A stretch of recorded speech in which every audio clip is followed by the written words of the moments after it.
Hey, what's up, guys? It's your boy HighClaSs-GrIm here. Today we're doing another video, and this is not one of my regular videos on gaming. This is just, it is about gaming, but it's how to improve your accuracy on Rainbow Six Siege, as you can tell by the title.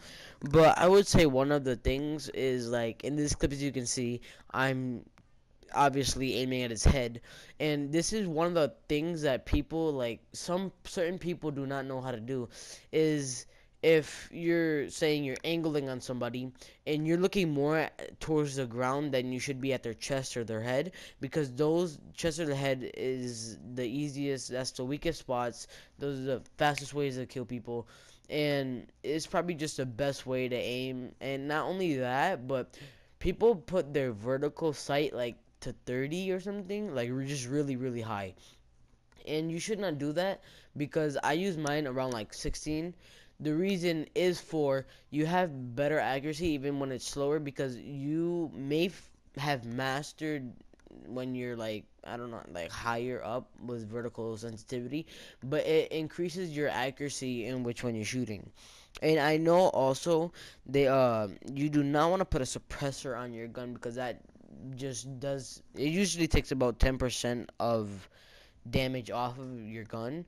So I would recommend not really putting suppressor on your gun, even if it's shotgun. Still, it may not decrease it, but if it doesn't decrease it, it's fine. But most likely you would not want to use suppressor.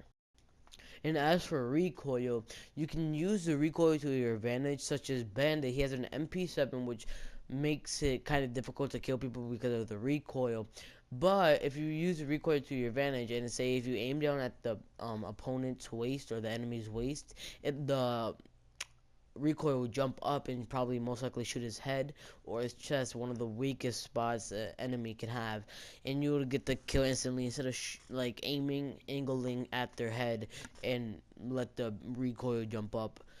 As also for recoil, there's a lot of pros and cons to it, so the recoil is always not going to be in your favor, such as, say if you did what I said, so like me suggested, shooting at his waist and let the recoil jump up.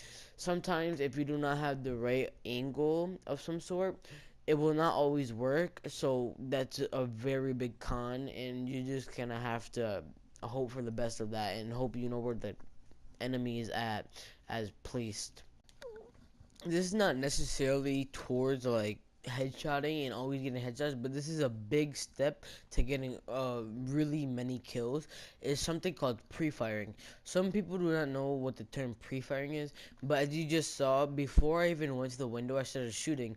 So pre-firing is before you even see, like, the enemy, you can start shooting and then waltz into the room or walk into the room, and you most likely 95% you're gonna get a kill, especially if you know where the enemy is and how they're placed, if they're crouching, proning, standing up.